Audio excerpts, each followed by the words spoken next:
تو حضور کے وضو کے پانی کو اپنے چہروں پہ مل رہے ہیں۔ ما یحملکم علی ھذا، پوچھا صحابہ کہ اس بات پر تمہیں کس چیز نے ابھارا؟ تو انہوں نے کہا حب اللہ و رسولہ، اللہ اور اس کے رسول کی محبت نے۔ تو آقا کریم علیہ الصلوۃ والسلام نے فرمایا جو یہ چاہے کہ اللہ اور اس کے رسول سے محبت کرے اور اللہ اور اس کا رسول اس سے بھی محبت کرے تو اس کو 3 کام کرنے چاہیے۔ یعنی تمہارا یہ عمل کہ تم میرے وضو کے پانی کو زمین پر گرنے نہیں دے رہے، اس کو اپنے ہاتھوں پہ لیتے ہو، چہروں پہ ملتے ہو، یہ تمہارا عمل درست ہے، غلط نہیں ہے، کیونکہ اگر عمل غلط ہو نبی کے منصب میں شامل ہے، اس کی تردید کرے۔ ورنہ علماء تشریف فرما ان سے پوچھی، حدیث تقریری بنتی ہے، اب نبی کی خاموشی جو ہے وہ حجت ہے۔ اور ایسا ہوا حضور کے فرزند حضرت ابراہیم کا انتقال ہو گیا، اس دن سورج کو گرہن لگ گئی، تو کسی نے کہا حضور کے بیٹے کا دکھ سورج نے بھی منایا ہے اور اس کو گرہن لگ گئی ہے۔ تو آقا کریم علیہ السلام نے فرمایا بلال ممبر بچھاؤ اور لوگوں کو جمع کرو۔ لوگ جمع ہو گئے، حضور ممبر پہ تشریف فرما ہوئے اور اللہ کی حمد بیان فرمائی اور کہا ان الشمس والقمر آیتان من آیات الرحمن لا یخسفان بموت احد منکم۔ لوگوں سن لو، اچھی طرح سن لو، سورج اور چاند اللہ کی نشانیوں میں سے 2 نشانیاں ہیں، کسی کے مرنے اور جینے سے ان کو گرہن نہیں لگا کرتی۔ چونکہ یہاں حضور کی خاموشی یہ عقیدہ بنتا، لوگوں کے لیے دلیل اور حجت بن جاتی ہے، حضور نے خاموشی اختیار نہیں، لیکن یہاں حضور نے خاموشی اختیار کی۔ کئی مرتبہ وضو کے پانی کو صحابہ نے اپنے ہاتھوں پہ لے کے چہروں پہ ملا، حضور نے کبھی منع نہیں کیا، آج بھی منع نہیں کیا، لیکن حضور نے ایک اور امر کی طرف توجہ دلائی، کہیں محبت کی فراوانی کے اندر جو ہے وہ توجہ دین کے دیگر معاملات سے ہٹ نہ جائے۔ صحابہ تو میری صحبت کے نور میں رہے ہیں، بعد میں آنے والے کہیں جو ہیں وہ کہیں نظر انداز نہ کر بیٹھیں۔ تو اللہ کے محبوب نے فرمایا جو یہ چاہے اللہ اور اس کے رسول سے محبت کرے اور اللہ اور اس کا رسول اس سے محبت کرے تو اس کو 3 کام کرنے چاہیے۔ سب سے پہلا کام فرمایا جب بولے سچ بولے، زندگی میں کبھی جھوٹ نہ بولے، یہ مومن کی زندگی۔ اور ہم جھوٹ بول کیسے سکتے ہیں؟ ہمارے آقا کو تو کافر بھی صادق اور امین کہتے تھے۔ اگر ہمارے اندر جھوٹ اتر آیا ہے تو یہ کدھر سے آ گیا ہے؟ جب ہم حضور کی عاشق ہوں گے، حضور سے محبت کرنے والے ہوں گے، آپ سے پیار اور الفت کا تعلق رکھنے والے ہوں گے، تو ہماری زبان پہ جھوٹ کیسے آئے؟ جل نہ جائے زبان ہماری؟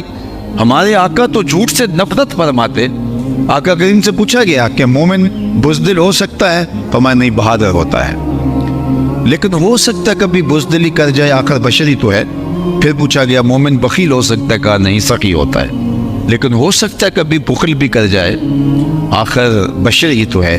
تیسرا سوال حضور سے پوچھا گیا مومن جھوٹا ہو سکتا ہے؟ فرمایا جھوٹا نہیں ہو سکتا، یہ طے بات ہے کہ مومن ہو جھوٹا ہو یہ نہیں ہو سکتا۔ اس آئینے کے اندر مجھے اور آپ کو اپنی شکل ضرور کبھی دیکھنی چاہیے کہ ہم کھڑے کہاں ہیں۔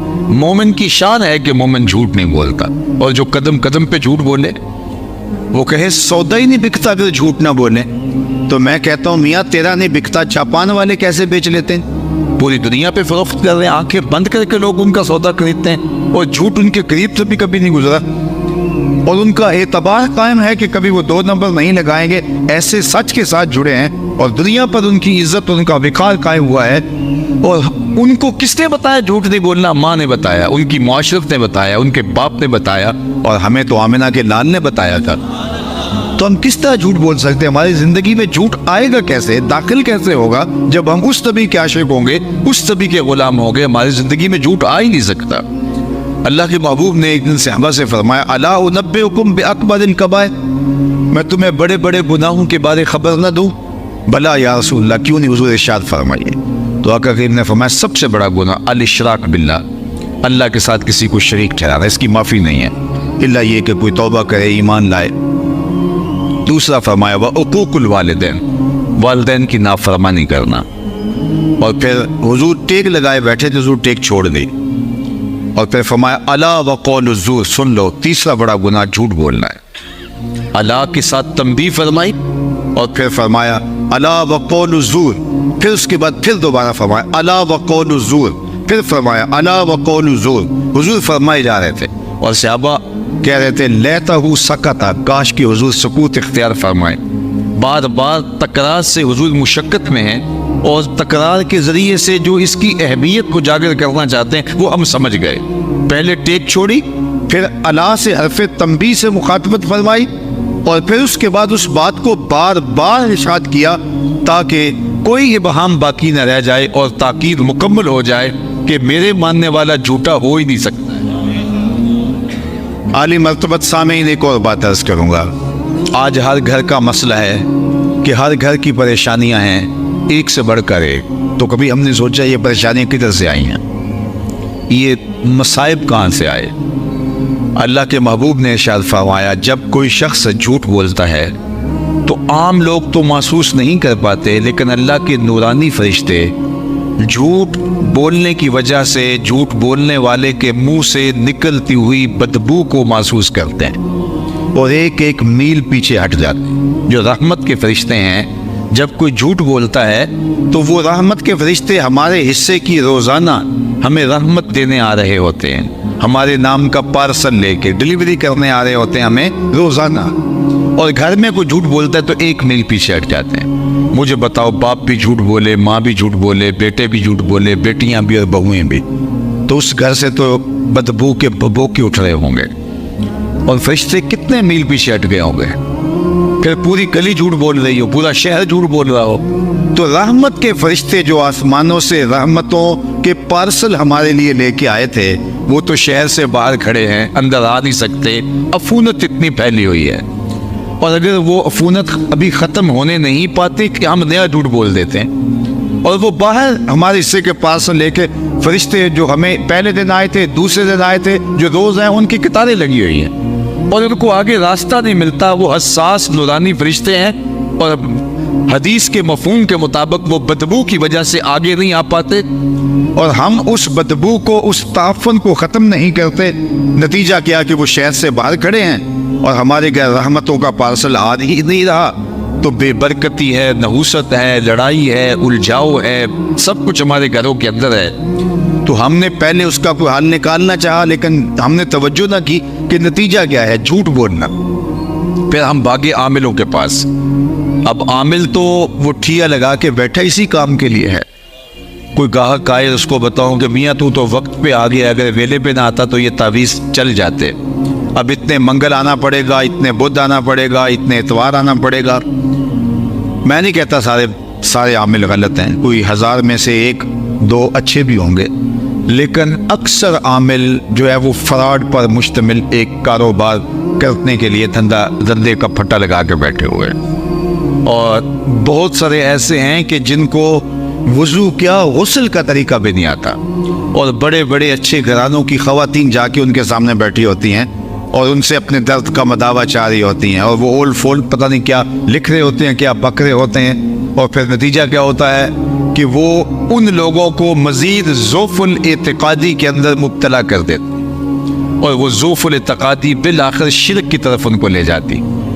نتیجہ کیا ہوا؟ جھوٹ بولا، جھوٹ کی نحوست آئی، رحمت کے فرشتے پیچھے ہٹ گئے، گھر میں رحمت کا پارسل نہیں آ پا رہا، گھر میں بے برکتی اور نحوست، اور گھر کے اندر لڑائی، الجھاؤ، فسادات، اور کثرت کے باوجود جو ہے وہ کچھ میسر نہیں ہے، اور ہم جو ہیں وہ ان عاملوں کے پاس بھاگتے ہیں، ان سے جو ہے وہ اپنا دارو اور درد لیتے ہیں جن کے پاس پلے خود کچھ نہیں ہے۔ اگر ہم اپنے گھروں میں سچ کا چرارا کریں، روزانہ رحمتیں ہمارے گھروں میں اتریں گی۔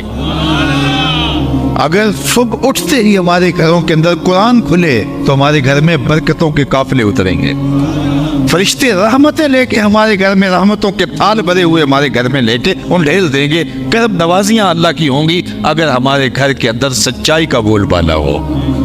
لیکن ہم تو مذاق میں بھی جھوٹ بولتے ہیں، ہم تو سیریس بھی جھوٹ بولتے ہیں، جھوٹ ہمارے لیے مسئلہ ہی کوئی نہیں رہا، جبکہ جھوٹ انسان کو جہنم کی طرف لے جاتا ہے اور سچ انسان کو جنت کی طرف لے جاتا ہے۔ تو میرے اور آپ کے آقا و مولا اتنے سچے تھے، ذرا سنو حضور کی کہانی۔ جب حکم ہوا وَأَنذِرْ عَشِيرَتَكَ الْأَقْرَبِينَ، جو قریبی لوگ ہیں، قریبی، حضور آپ ان کو دعوت تبلیغ کیجئے، دعوت دین دیجئے، تو حضور کو صفا پہ سب کو جمع کیا، اور جمع کر کے کیا کہا؟ لوگوں، اگر میں کہوں پہاڑ کی دوسری جانب سے ایک لشکر آ رہا ہے جو تمہارے اوپر حملہ آور ہوگا، تمہیں تاخت و تاراج کر دے گا، تو میری بات مان لو گے؟ تو انہوں نے کہا ہم اوپر چڑھ کے دیکھیں گے، اگر نظر آیا تو درست، اور اگر نظر نہ آیا تو ہم کہیں گے ہم اندھے ہو گئے ہیں، آپ سچے ہو، چونکہ ہم نے کبھی زبان سے جھوٹ نکلتے نہیں دیکھا۔ اللہ اکبر، یہ الگ بات ہے، پتوں کی محبت غالب آ گئی اور انہوں نے حضور علیہ الصلوۃ والسلام کا انکار کر دیا۔ تب لک ہنالک سائر الیوم لہذا جمعتنا، جو کچھ بھی انہوں نے کہا وہ کہانی الگ ہے، لیکن انہوں نے کہا نظر نہ بھی آیا تو ہم کہیں گے ہم اندھے ہو گئے ہیں، آپ سچے ہو۔ تو یار حضور کے غلام کے بارے میں لوگوں کو یقین ہونا چاہیے کہ یہ جھوٹ نہیں بول سکتا، یہ حضور کا غلام ہے، یہ حضور کا نام لیوا ہے، اس کے یہاں حضور کے نام کا بیج لگا ہے، اس کے گھر کی چھت پہ حضور کے نام کا جھنڈا لگا ہے، یہ دھوکہ باز نہیں ہو سکتا، یہ جھوٹ نہیں ہو سکتا، یہ فراڈیا نہیں ہو سکتا، اس لیے کہ یہ حضور کے ساتھ جڑا ہوا ہے۔ اس نسبت کا لحاظ اور اس نسبت کی لاج نبھانا پڑے گی ہم۔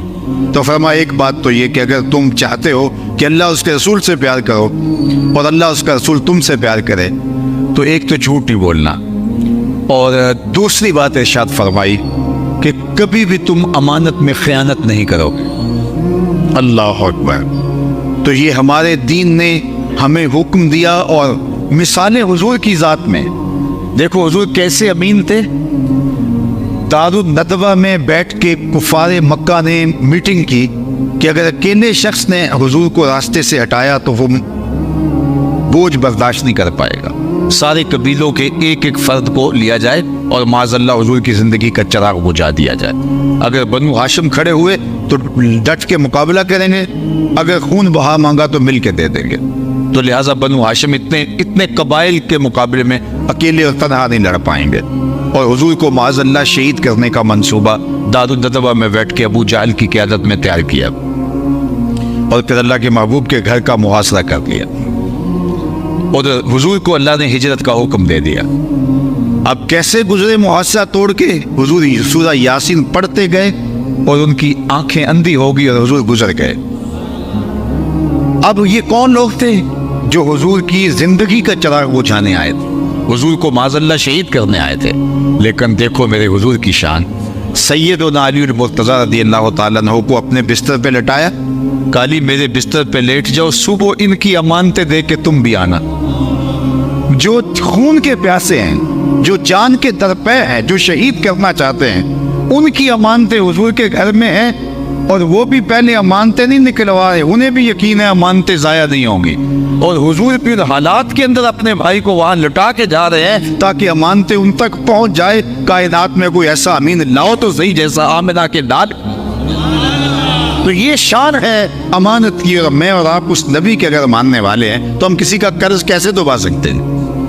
آج کسی کو کوئی قرض دے بیٹھے، بعد میں اس کو دلیلیں دینی پڑتی ہے، مجھے لوڑ پڑ گئی یا ضرورت پڑ گئی ہے اس لیے مانگ رہا ہوں، یا اس کا قرض ہے کوئی ضرورت نہ ہو پھر بھی مانگ سکتا ہے، لیکن اس کو حجتیں پیش کرنی پڑتی ہیں کہ جناب اس لیے تم سے مانگ رہا ہوں، اور وہ فون بھی نہیں اٹھا رہا ہوتا، وہ بادشاہ بن جاتا ہے، وہ دعا کر رہا ہوتا ہے یہ فوت ہی ہو جائے جس سے میں نے قرض لیا ہے۔ اور آج لوگوں کی جائیدادیں ہڑپ کر لیتے ہیں، لوگوں کی زمینیں دبا لیتے ہیں، یہ کوئی بات نہیں ہے، دیوار رکھتے ہو ہمسائے کی 2 انچ دبا لینا اس کو فن سمجھا جانے لگا ہے۔ جس نے کسی کی ایک بالشت زمین دبا لی، قیامت کے دن 7 زمینوں کا توق اس کے گلے میں ڈال دیا جائے گا، کون ہے جو اس کو برداشت کر سکے؟ قیامت کے دن یہ دنیا کے سکے تو ختم ہو جائیں گے، یہ درہم، دینار، ڈالر، پاؤنڈ کچھ نہیں چلے گا، وہاں سکہ رائج الوقت عمل ہوں گے، اور کسی نے اگر کسی کے 3 پیسے دینے ہوئے، صرف 3 پیسے روپے نہیں، اس کے عوض میں 700 نمازیں جو جماعت کے ساتھ پڑھی ہیں وہ لے لی جائیں گی۔ تو اگر 5-7 ہزار بھی کسی کا دینا ہوا تو زندگی کی ساری نمازیں، سارے حج، سارے عمرے لے لیے جائیں گے، پھر بھی کام مکمل نہیں ہوگا۔ تو یہ ساری تو محنت پہ ضائع ہوگی، کیتی کتری پئی خو محمد، سکہ بنیا زرتا، سب برباد ہو گیا، اور سب دے کے بھی اگر کام نہ بنے تو ان کے گناہ لینے پڑیں گے۔ تو اب میں اور آپ دیکھیں کہ امانت کا بوجھ کتنا ہے۔ تو تیسری بات اللہ کے محبوب نے ارشاد فرمائی کہ جو چاہتا ہے اللہ اس کا رسول اس سے پیار کرے اور اللہ اس کا رسول اس سے وہ پیار کرے، اس کو چاہیے کہ اس کی ہمسائیگی میں کوئی آ بسے تو وہ حق مجاورت ادا کرے، ہمسائے کے حق کا خیال رکھے۔ اللہ اکبر۔ اور ہمسایہ وہ نہیں ہوتا جس کا دروازہ آپ کے گھر کے سامنے ہے، اور صرف وہ نہیں ہوتا جس کی دیوار آپ کے دیوار کے ساتھ جڑی ہے، 40 گھروں تک ہمسائیگی ہوتی. اور اگر ہم اس یونٹ کو سنبھال لیں، اپنے ہمسایوں کا خیال رکھنا شروع کر دیں، تو مجھے بتاؤ یہ معاشرہ جنت نہیں بن جائے گا؟ اگر ہم یہ طے کر لیں کہ ہمسایہ ہماری طرف سے اذیت میں نہیں ہوگا. اور یہ بھی سن لیجئے، قیامت کے دن سب سے پہلے اللہ کی بارگاہ میں جو شکایت لگائے گا وہ ہمسایہ ہوگا. قیامت کے دن سب سے پہلا سوال نماز کا ہوگا، سب سے پہلے فیصلہ قتل کا ہوگا، اور سب سے پہلے شکایت ہمسایہ لگائے گا. اور ہمسایہ کافر بھی ہو تو ہمسائیگی کا حق ہے، اور اگر مومن ہو تو 2 حق ہیں، اگر رشتہ دار بھی ساتھ ہو تو 3 حق ہیں. تو صرف اس یونٹ کو سنبھال لیں، ہمسائے کو دکھ نہ دے. ہمیں تو اس معاشرے کو جنت بنانا ہے، تبھی تو جنت کے طالب ہو سکتے ہیں. معاشرے کو جہنم بنا کے اور ہم جنت کے طالب بن جائیں، یہ کیسے ہو سکتا ہے؟ اور ہمیں تو مولانا نے، دنیا نے اور ہی مفہوم جنت کا عطا کر دیا ہے، اور ہی کچھ بتا دیا ہے سوائے حوروں کے. وہ جنت کا ذکر ہی نہیں کرتے. میں حوروں کا منکر نہیں ہوں، اس کو عنوان کو قرآن نے بیان کیا ہے، لیکن یہ ایک عنوان ہے جنت میں. ازواج مطہرہ کا، حوروں کا، یہ ایک عنوان ہے. جنت کا کیسا خوبصورت عنوان قرآن نے بیان کیا ہے، لا یسمعون فیہا لغوا ولا تاثیما. جنت ایسا مقام ہے جہاں سننے کے لیے آپ کو ایسی چیز نہیں ملے گی جو آپ کے کانوں پر بھی بوجھ ہو، جو آپ کی طبیعت پر بھی شاپ ہو. میں تو کہتا ہوں یہ جو جنریٹر کی آواز ہمسائے کو کی تکلیف کا سبب ہوتا ہے، اس کا بھی حساب دینا پڑے گا. آپ اور مجھے اب دیکھنا پڑے گا. ہم اپنے گھر کا کوڑا پھینک کے گلی میں ڈال دیتے ہیں اور سمجھتے ہیں میرا گھر صاف ہو گیا. تو یہ تیرا گھر نہیں تھا، یہ تیرے گھر کا حصہ نہیں تھا. سب کچھ تو نے گھر کے اندر بنا لیا، کتنے کشادہ واش روم بنا لیے، لیکن 2 تھڑیاں بنانے کے لیے گھر کے اندر جگہ نہیں تھی. اور وہ ایک چھوٹی سی گلی کو مزید تنگ کر دیا، اللہ کی مخلوق کے لیے اذیت کڑی کر دی، اور تو سمجھا کہ انہیں بہت کمال کر لیا ہے. تو فرمایا اگر کوئی چاہے کہ اللہ اس کے رسول سے محبت کرے اور اللہ اس کا رسول اس سے پیار کرے، اس کو یہ 3 کام کرنے چاہیے. ایک تو جب بھی بولے سچ بولے، ایک ہمسائے کے حقوق کا خیال رکھے، اور ایک فرمایا کبھی بھی امانت میں خیانت نہ کرے.